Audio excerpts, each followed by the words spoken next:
अस्सलाम वालेकुम स्टूडेंट्स। इस वीडियो में हम यूनिट 2 शुरू करेंगे, theory of quadratic equations. Unit 1 में हम क्वाड्रेटिक इक्वेशन पढ़ चुके हैं और उसको सॉल्व करने के मेथड भी सीख चुके हैं। और हमने देखा है कि यूनिट 1 में जब हम एक क्वाड्रेटिक इक्वेशन सॉल्व करते हैं तो हमारे पास उसके दो रूट्स आते थे, सोल्यूशन सेट में दो वैल्यूज आती थी। अब इस चैप्टर में हमने क्या करना है, क्वाड्रेटिक इक्वेशंस को सॉल्व करने के मेथड तो नहीं सीखने, लेकिन बगैर सॉल्व किए, विदाउट सॉल्विंग, क्वाड्रेटिक इक्वेशन के रूट्स को हम डिस्कस कर सकते हैं। रूट्स की नेचर को डिस्कस करेंगे। तो रूट्स की नेचर का क्या मतलब है कि रूट्स की नेचर के जब हम कहते हैं तो क्या करना है हमें। तो जो क्वाड्रेटिक इक्वेशन के रूट्स आते हैं, जब उनकी नेचर के बारे में बात करेंगे हम, तो इसका मतलब है कि क्या वो रूट्स रैशनल हैं, इररेशनल हैं, इमेजिनरी हैं, और वो दोनों रूट्स सेम आते हैं या डिफरेंट आते हैं। यहां पे यही मुराद होगा nature of roots of the quadratic equation से। तो अब नेचर ऑफ रूट्स कैसे फाइंड करते हैं, उससे पहले कुछ चीजें हमने समझनी है, हम उन चीजों की तरफ चलते हैं। तो स्टूडेंट्स, सबसे पहले हम नंबर्स को सीखेंगे। दो तरह के नंबर्स हमारे पास होते हैं, परफेक्ट स्क्वायर नंबर्स और non perfect square numbers. Perfect square numbers कौन से होते हैं और नॉन परफेक्ट स्क्वायर नंबर्स कौन से होते हैं, ये हम अभी सीखेंगे। 1, 4, 9, 16, 25 एंड सो ऑन। ये नंबर्स, इन नंबर्स को हम कहते हैं परफेक्ट स्क्वायर्स। क्यों परफेक्ट स्क्वायर कहते हैं? हम इन्हें किसी दूसरे नंबर का स्क्वायर बना के लिख सकते हैं। जैसे 1 है, वो तो हम 1 का स्क्वायर ही लिख सकते हैं। 4 है, 4 को हम 2 का स्क्वायर बना के लिख सकते हैं। 9 3 का स्क्वायर बन जाएगा। 16 हमारे पास 4 का स्क्वायर बन जाएगा। 25 हमारे पास 5 का स्क्वायर बन जाएगा, सो ऑन। तो ये जो नंबर्स जिनको हम स्क्वायर्स की फॉर्म में लिख सकते हैं, इनको हम कहते हैं परफेक्ट स्क्वायर नंबर्स। अब इनका एक और भी इनको याद रखने का तरीका है, वो ये कि जब हम इनका स्क्वायर रूट लेंगे, स्क्वायर रूट 1, तो इसका आंसर 1 आ जाएगा। स्क्वायर रूट सॉल्व हो जाएगा हमारे पास डेसिमल पॉइंट्स के बगैर ही। स्क्वायर रूट 4, तो ये 2 आंसर आएगा। स्क्वायर रूट 25 5 आ गया। तो ऐसे नंबर जब हम इनका स्क्वायर रूट भी लेते हैं और वो स्क्वायर रूट खत्म हो जाता है, तो इन नंबर्स को हम कहते हैं ये परफेक्ट स्क्वायर्स हैं। जैसे 1, 4, 9, 16, 25, ये हमारे पास परफेक्ट स्क्वायर्स हैं। अब हम आते हैं नॉन परफेक्ट स्क्वायर नंबर्स की तरफ। 9, 3, 5, 6, 7, 10, 11, सो ऑन। ये सारे के सारे नंबर हमारे पास नॉन परफेक्ट स्क्वायर नंबर्स हैं। नॉन परफेक्ट स्क्वायर नंबर्स हम इन्हें क्यों कहते हैं? हमारे पास कोई भी ऐसा नंबर नहीं है जिसका हम स्क्वायर लें और हमारे पास उसका आंसर जो है वो 2 आए। कोई ऐसा नंबर यहाँ पे नहीं है कि जिसका स्क्वायर ले तो आंसर हमारे पास 2 आए। इसी तरह यहाँ पे भी कोई एक ऐसा नंबर नहीं है जिसका हम स्क्वायर ले सकें और आंसर हमारे पास 3 आए।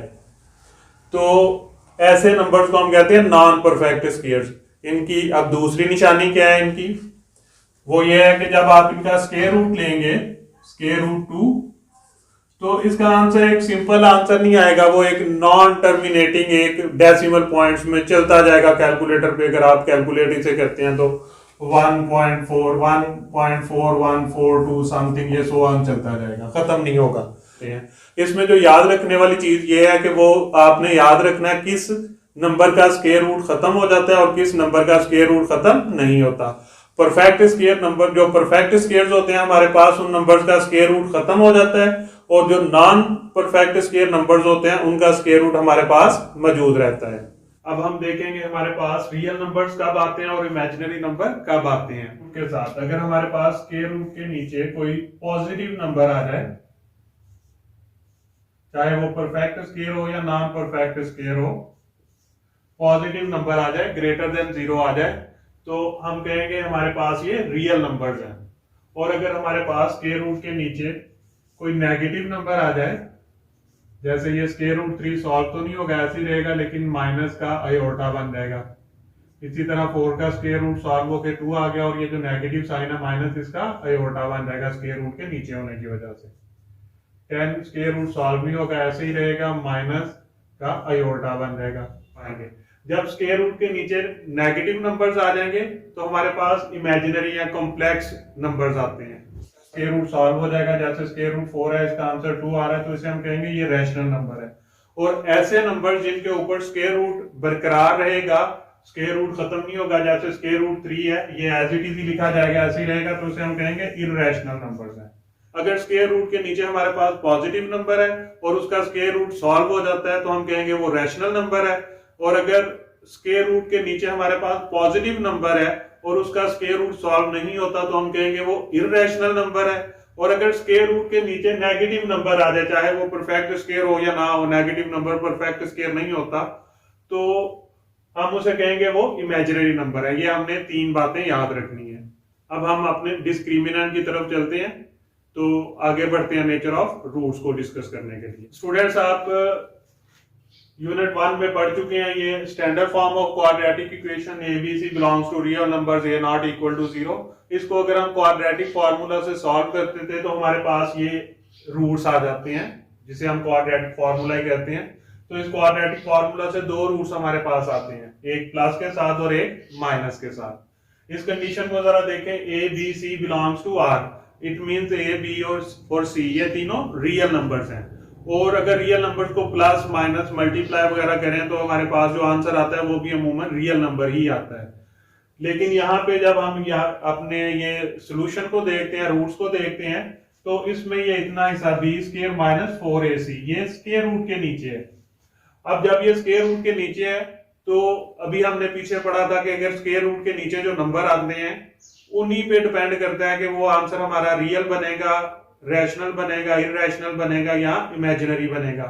तो उस हिसाब से अगर हम देखें तो ये b स्क्वायर माइनस 4ac, अब ये इस रूट की नेचर को बताने में या डिफाइन करने में सबसे अहम काम इसी का है, b स्क्वायर माइनस 4ac, कि इसका आंसर इतने हिस्से का नेगेटिव आता है या पॉजिटिव आता है, ये स्क्वायर रूट को सॉल्व कर सकते हैं या नहीं कर सकता। तो ये जो इतना हिस्सा है b स्क्वायर माइनस 4ac, इस हिस्से को हम कहते हैं discriminant.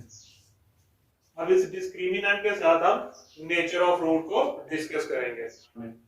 If b square minus 4ac greater than 0, it means positive number हो and is a perfect square. Perfect square होगा तो स्क्वायर रूट खत्म हो जाएगा, और अगर स्क्वायर रूट खत्म हो जाएगा तो रूट्स हमारे पास क्या होंगे, रैशनल होंगे और अनइक्वल होंगे। एक दफा प्लस और एक दफा माइनस होने की वजह से वो रूट्स चेंज हो जाएंगे। दूसरा पॉइंट है, if b square minus 4ac discriminant है जो हमारे पास, वो greater than 0 and is not a perfect square. Not a perfect square means उसके ऊपर जो स्क्वायर रूट होगा वो खत्म नहीं होगा, और अगर स्क्वायर रूट खत्म नहीं होगा तो वो इररेशनल नंबर होगा, और प्लस और माइनस होने की वजह से रूट्स अनइक्वल हो जाएंगे। Then the roots are irrational and unequal, ये दूसरी कंडीशन है। अब तीसरी में क्या है, if b square minus 4ac is equal to 0, तो 0 भी परफेक्ट स्क्वायर है, इसका स्क्वायर रूट खत्म हो जाता है। Then the roots are rational, square root खत्म हो गया तो रूट्स रैशनल हो जाएंगे, और 0 एक दफा प्लस होगा और एक दफा माइनस होगा तो रूट्स को कोई फर्क नहीं पड़ेगा, इस वजह से वो इक्वल होंगे।